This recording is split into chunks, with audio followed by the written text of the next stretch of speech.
The Stephen Lawrence inquiry was a watershed moment for the police. Its chair, Sir William Macpherson, shocked many by dubbing the Metropolitan Police institutionally racist. Freddie Nwaka was a young man then, now he's a father. His encounters with the police in London were difficult. Back in the day, they were very hands-on, and you was very much guilty of something, even if you hadn't done nothing, so their approach was very argumentative. Some of the things that he had done, and the way he had lived his past life, I've learned a lot from that. His story inspires me a lot, so yeah, I get passionate about talking about it. I try to share a lot with him so that he doesn't have to go through the things that I went. Even when it comes to dealing with the police, I've spoken to him a lot of times about if they stop you, how to conduct yourself. You haven't done nothing wrong, so just be polite. Tensions flared at the inquiry when the 5 white murder suspects gave evidence, men whom the police then had failed to properly pursue and prosecute, despite numerous tip-offs.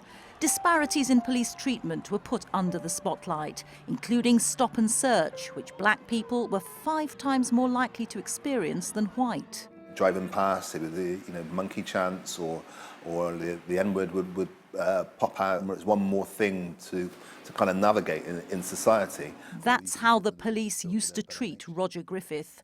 He lives in Bristol, as does his son Lawrence, a city visited by the inquiry. Lawrence found stop and search an ordeal.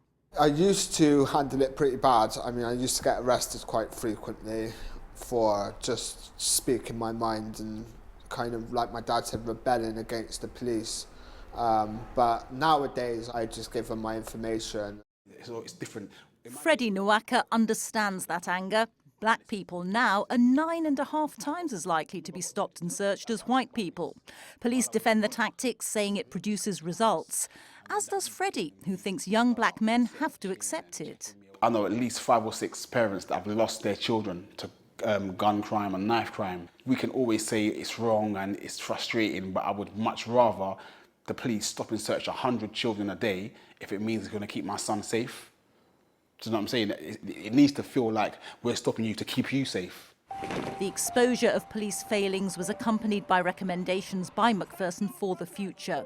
Key among these was that police services should reflect their communities. Leroy Logan was a serving officer back then and gave evidence to the inquiry.